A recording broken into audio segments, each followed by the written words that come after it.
know the song.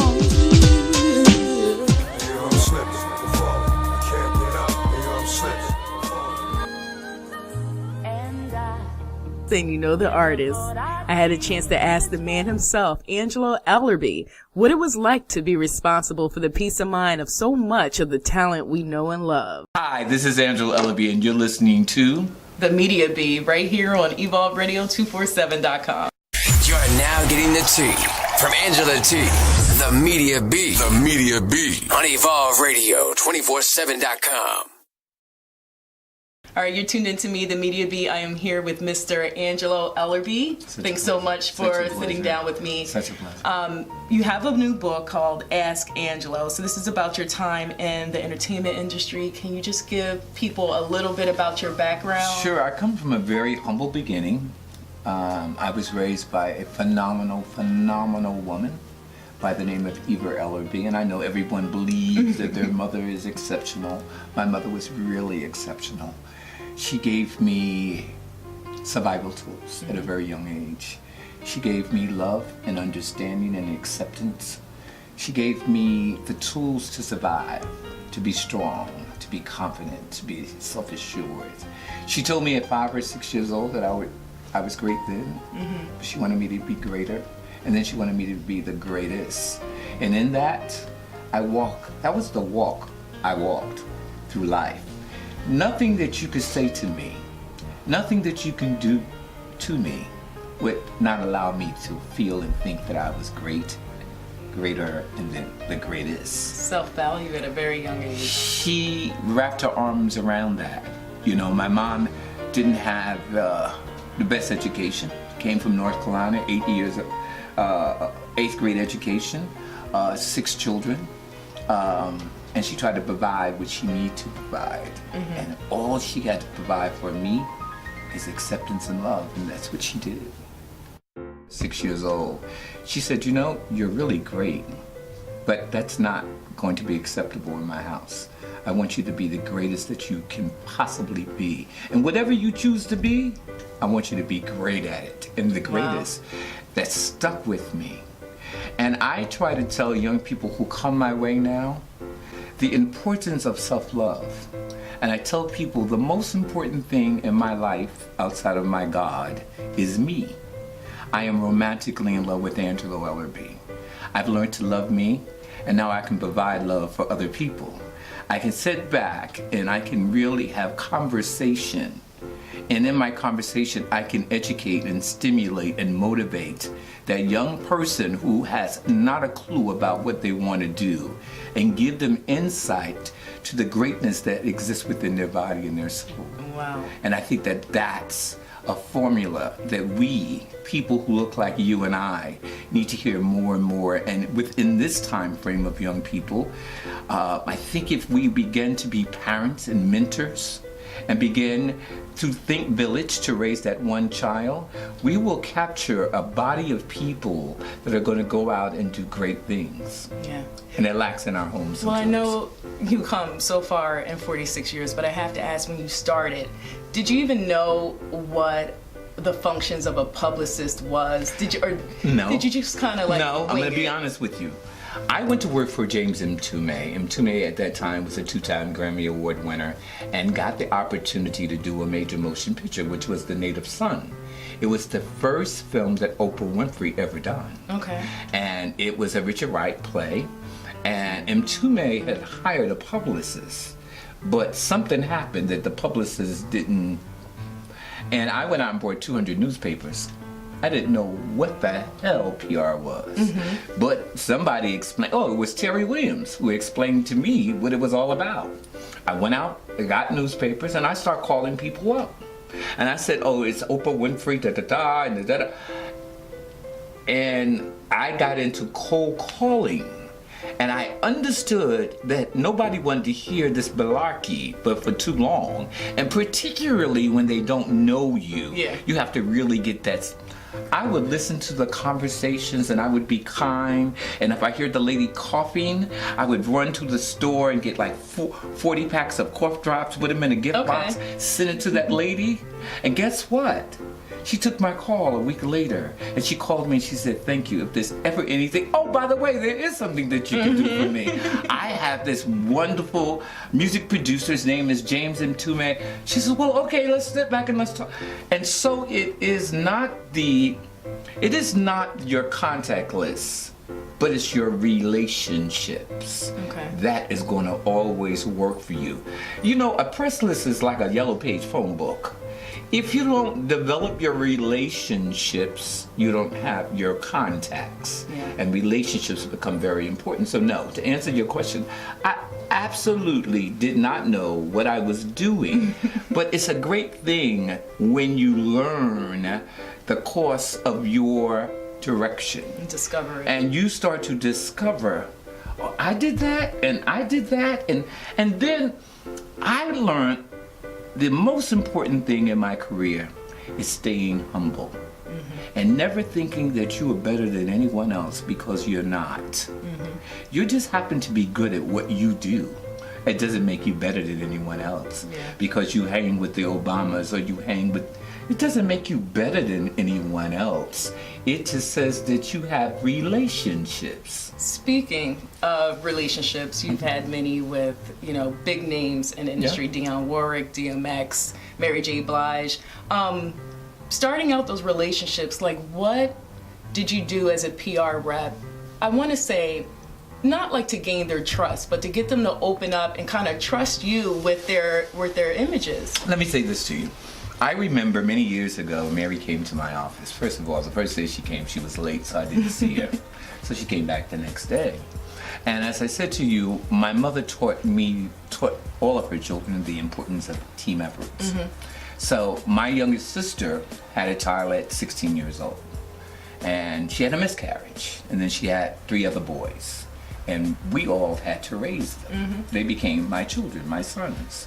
So Mary came into the office and we sat down and we talked, and I got an interruption to simply say that it was very important. Well, my son had just been shot 9 times in the back. And Mary had said to me, somebody said you don't listen to music. And I was like, I don't. She said, you don't listen to music? You don't listen to your artist's music? I said, no, and I don't read their bios. And she said, why don't you do that? I said, well, why would I sit up and read a bunch of lies? That's what the bio is. It's just making you sell you, right? That's what I write. I write them, so why would I want to read them? Relationship becomes important. And so I spend time in knowing who I'm going to be working for. It's just like a courtship. It's like a personal relationship. You want to know what you're going to sell. And so she asked me if I would be so kind as to listen to this song. And it's like, if you could look in my eyes and see what I see in my life. Well, big, tough, strong Angelo just heard that his son was dead. I sat there and I began to cry. And she said, what's the matter? I told her what was up. She said, no, let's just stop. I said, oh no, we're not stopping this. We're going to continue to go. And she opened up and she started to tell me about her dad. And she started to tell me about her mom and her environment. And it was real. I mean, we were sitting there like you and I sitting here now, and tears was coming out our eyes. And we were just like, it was a bond. So would you say PR is like less about what the artist does and more about, you know, their true selves? I think for me, it's really about their true selves. I don't necessarily sell music. I don't have these things on my wall because I don't sell music. I sell talent. And so what's really important for me is that I know about this artist, that I'm able to sell this artist. I know the temperament of this artist. I know what they like, what they don't like, what they will do, what they won't do, because I spend time in knowing them. And thus in this industry, in this music industry, it has such pimperation to it. Everybody is a pimp in this industry, so they want to put it out on the floor and simply say you should just dance to the music without preparing them and telling them what type of floor you're going to be dancing on, and you should be very careful because it's slippery. So when you bring an artist out and you really you are like you're crazy and you think that this artist is just going to be the best coming before Michael Jackson, you have to stop and prepare them to be that artist. because that's what happens a great deal of times. We can listen to a record on the radio now and say, oh, that's a big record, right? And 7 months later, you say, well, whatever happened to somebody didn't prepare them? Someone lost themselves. Somebody lost themselves. The artist got lost within themselves. Then the manager and them, they hate each other. Then they signed a production deal that they can't get out of for the next 10 years. So it is very important that you know that talent and that you educate them on the who, the whats, the whens, the wheres, and the whys of this business. Not a part-time job. This is a full-time job. Either you're going to be committed and understand the variable challenges of this job. You need to read your job description before you say, oh, I can sing really well and I'm attractive. Now you have to be your own manager. I was about to ask you, like, what do you think the differences are of, you know, primping these artists from back in Dionne Warwick's day to, let's say, now? I think that preparing them. you have to really have an open mind to understand that your first 4 or 5 years you're being ripped off. There's a distinction in being ambitious and then being ambitious. And a lot of the times we ladder to go to being ambitious. We're just all over the map. We just want the deal, or we just want to do a baby face, or we just want to get Naive. and you fall into that. And while you're falling into that, they're falling right into that bank, taking all of your money, because you have not set up and understood what you needed to know in terms of prevention. And how do you stay in this game? You got to do your, I don't trust the truth, trust, friend. Take the word friend, split it in the middle, and what you gonna get? End. That's what you get with a friend. A friend in Jesus, a friend in here. That means that you have to have the same knowledge that that manager has about your business. You need to have the same knowledge that that business manager has about your business. You need to have the same knowledge of what your royalties are, statements are. You need to understand what your splits are, because that's called 401-K. That is your money for the future. You ain't gonna look beautiful. You ain't gonna sound the same way. It's all going to go away. So if you don't capitalize on this while you can, put your money in CDs, put it in investment, put it somewhere, it's going to go away and you're going to get cheated. So you got to kind of know. Well, we know that PR reps didn't disappear. They haven't disappeared. They're around. So what's the difference? Well, I think the difference, I'm just going to be very honest with you. There is a difference. There's a difference in me and there's a difference in the guy next door. I give a damn. And I want people to be educated. I'm not just sitting back getting a check of $6,500 a month because I put you on the Donahue show or I put you on Jimmy Kimmel. It's like having relationship, you know, I have to partner and I have to really feel you and feel the vibe of you. And if it's not right, it's okay for me to say, here's your money back. And I've done that. I don't think a lot of no, they're not willing to do that. No, because they say when you sign the contract, what is signing the contract if you ain't producing from the contract?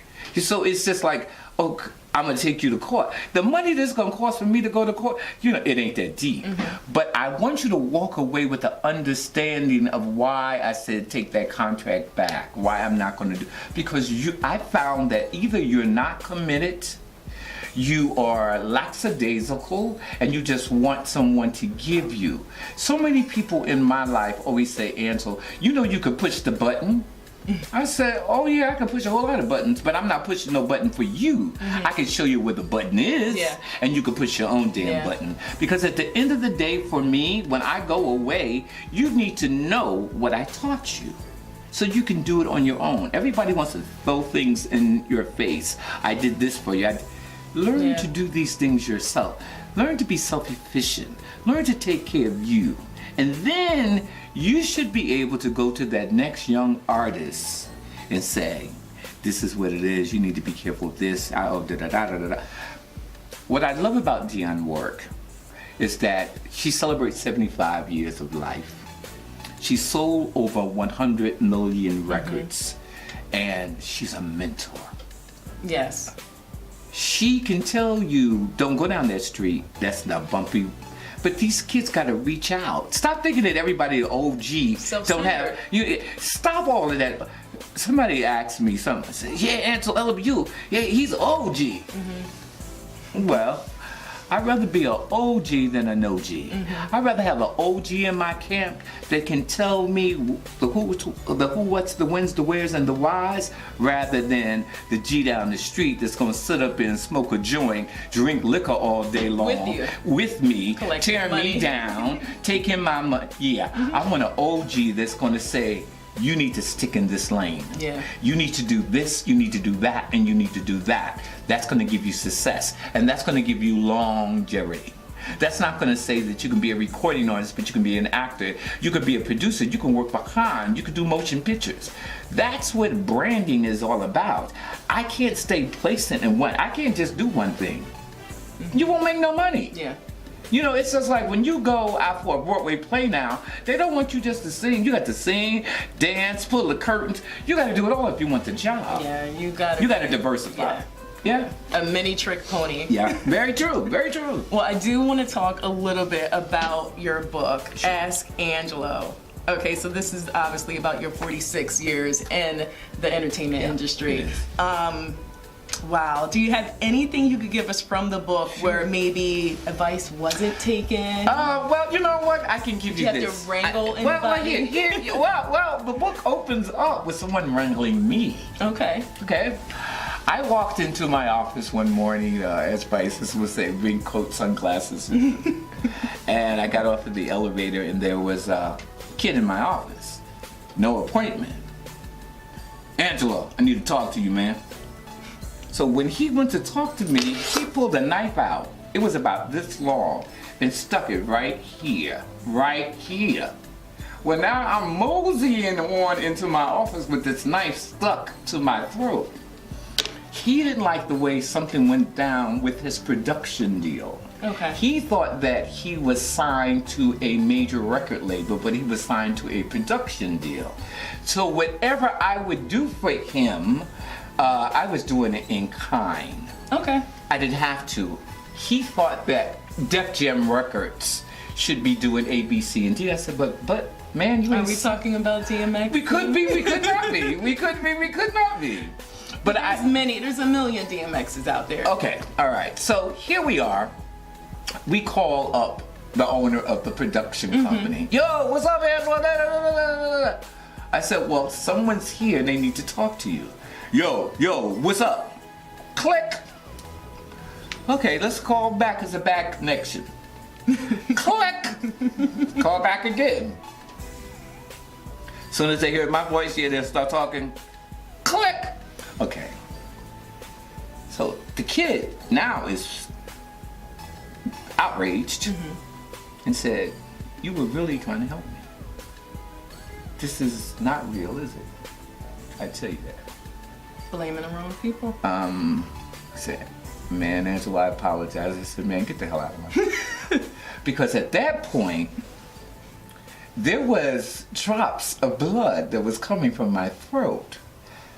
Now, 15 years later, I go to Black Girls Rock. Okay. And I'm walking in with Dion because she's being honored that night. And so somebody started going like this when I walked through the door. Well, Dion thought they were. So it was that same guy. And he said, my heart bleeds, my heart aches. I said, man, get up off the floor. That's the first thing. I said, what you did, well, I will never forget it. I will never forget. Do I forgive you? I forgive you. I never forget it. It's in the first chapter. But you earned his respect. I absolutely have. And every time I see him, he's like, if I would have only listened. Because I created, every time my talent went out, I made sure that he went with that talent. So whatever major show he went to do, whatever major concert, he was always the opening act. These are things that I did not have to do. These are things that I did for the survival of the label. So you're still operating at the same time the mentality that you're telling the artist to do. Absolutely. Just be expected to be ripped off for the first Yes, 5 years. exactly. So you're investing a lot of your time. Absolutely. For free. I have to. Because, I think it's where you come from. And I think that lessons learned is lessons taught. I had to teach that lesson. Yeah. What if there was no James M. Tume? I would have never learned my lessons. And I messed up on the way in 5 years. I messed up. I was able to recognize that I messed up, cleaned it up, and kept it moving. Yeah. What if I would have never sat back and had that conversation with this young man? You could be on the same plane. Yeah. And so for him just to think about it, I've done my job. Yeah.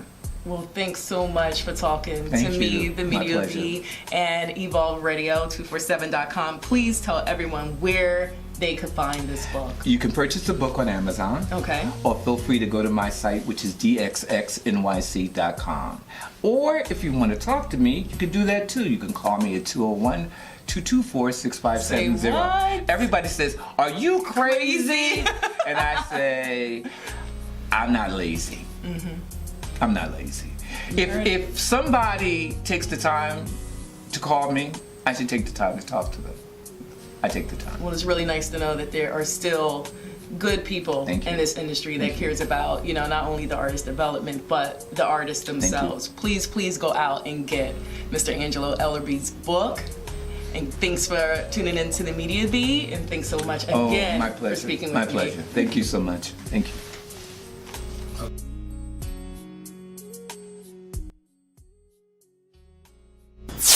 You just got the buzz. You just got the buzz. You just got the buzz. Now go follow the Media Bee on Facebook and Instagram and Twitter. Stay up on all the latest news on EvolveRadio247.com.